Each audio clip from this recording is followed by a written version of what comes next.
34వ కీర్తన మొదటి వాక్యం, నేను ఎల్లప్పుడూ యెహోవాను సన్నుతిస్తాను, నిత్యమైన కీర్తి నా నోట ఉండును. ఎప్పుడు నీ నోట్లో ఏముండాలా? కొంతమంది నోటి నిండా బూతులు ఉంటాయి. పాతాళానికి కూడా నోరుంది. నోరేసి పడిపోతున్నావు కదా, నిన్ను మింగుద్దు ఒక రోజున. ప్రభును స్తుతించాల్సిన నోరు, దేవుని గణపరచాల్సిన నోరు, దేవుని మహిమపరచాల్సిన నోరు. 61వ కీర్తనలో చూడండి, వారి నోరే వాళ్ళు మింగేద్దట. నీ నోరే, నేను పాడు చేసేదే నీ నోరు, నేను నాశనం చేసేదే నీ నోరు, నీ బతుకుని నాశనం చేసేదే నీ నోరు. 63వ కీర్తనలో ఏమి రాశాడో ఒక్కసారి మీరు బైబిల్ ఓపెన్ చేస్తే మీకు అర్థమవుద్ది. చివరి మాట చదువుదాం. 11, రాజు దేవుని బట్టి సంతోషించును, వాని తోడని ప్రమాణము చేయు ప్రతివాడును అతిశయిల్లును, అబద్ధములాడు నోరు.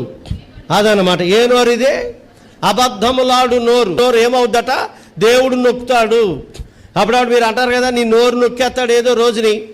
నువ్వు నొక్కక్కర్లే, నీ అబద్ధమే నిన్ను నొక్కేద్ది. అర్థమైందా? కొంతమంది తిట్టి నోరెడిపోయింది చూసారా? వాళ్ళ అత్తగారు నోరెడిపోయిందని మరి పడిపోదు. నోటుకు వచ్చినట్టు మాట్లాడుతుంటే నోరు అన్న పడిపోద్దు, నువ్వు అన్న పడిపోతావు. నోరు ఉన్నది ఇష్టానుసారంగా మాట్లాడుకోవడానికి కాదు. నోరు అన్నది ఉన్నది నీకు నచ్చినట్టుగా మాట్లాడుకోవడానికి కాదు. అబద్ధములాడు నోరు ఏమవుద్దట? మూయబడద్ది. ఏదో రోజుని షట్ డౌన్ అయిపోద్ది అనమాట నీ నోరు. ఆ పరిస్థితి తెచ్చుకోకండి. ఆ పరిస్థితిలో భక్తి చేయకండి. నోరుందని బూతులు తిట్టకండి. నోరుందని ఇష్టానుసారంగా మాట్లాడకండి. శ్రమలు తెచ్చేదే నీ నోరు. సామెతల గ్రంథం 13వ అధ్యాయం 3వ వాక్యం, తన నోరు కాచుకొనువాడు తన్ను కాపాడుకొనును, ఓరుకొనక మాటలాడువాడు తనకు నాశనము. అదనమాట.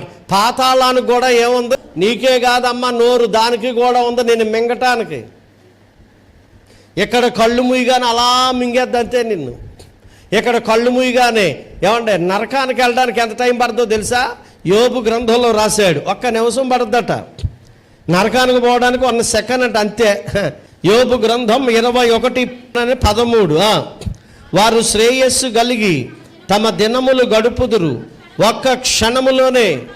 అదనమాట. 1 క్షణం, 1 సెకండ్ డిస్ట్రాయిడ్ ఇన్ సెకండ్స్ అని అప్పుడప్పుడు డిస్కవరీ ఛానల్ వస్తుంది. నిమిషంలో యాక్సిడెంట్ అవుతుంది, నిమిషంలో చచ్చిపోతారు మనుషులు. అర్థమైందా? ఒక అమ్మ ఇలా నడుచుకుంటూ వెళ్తుంది, కొబ్బరి చెట్టు మెదడిపోయింది, బొరకాయ బైకులు మెదడు బయటకు వచ్చేసి స్పాట్లో చచ్చిపోయింది. సెకండ్స్లో. నువ్వు పాతాళానికి వెళ్ళడానికి నిమిషంలో పోతావంట. గుట్టుక్కుమనగానే అక్కడ ఉంటావు అంతే. ఇక్కడ నుంచి మనం రోడ్డు మీదకి వెళ్ళడానికి కనీసం 3 నిమిషాలు పడుద్ది. చర్చిని పైనుంచి కిందకి దిగడానికి కనీసం 2 నిమిషాలు పడుద్ది. కానీ పాతాళానికి వెళ్ళడానికి నిమిషం అంట అంతే. క్షణం. అర్థమైందా? క్షణములో ఏమన్నాడు చూడండి అక్కడ బైబిల్లో 13వ వాక్యం, 1 క్షణములోనే పాతాళానికి దిగిపోతారు.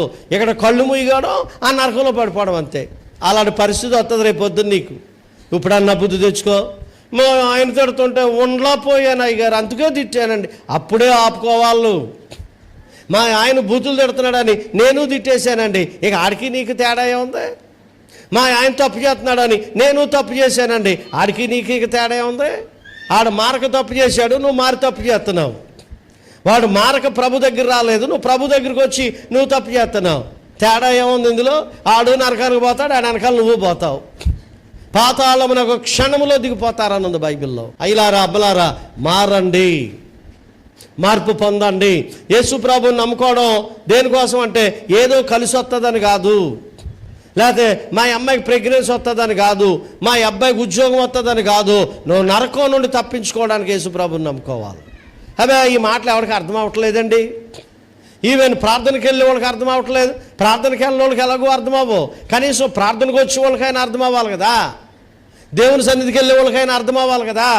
చచ్చిపోతే నరకం ఉందన్న సంగతి నీకు తెలియాలి కదా. మరి అందులో పడిపోతే ఏం ప్రయోజనం?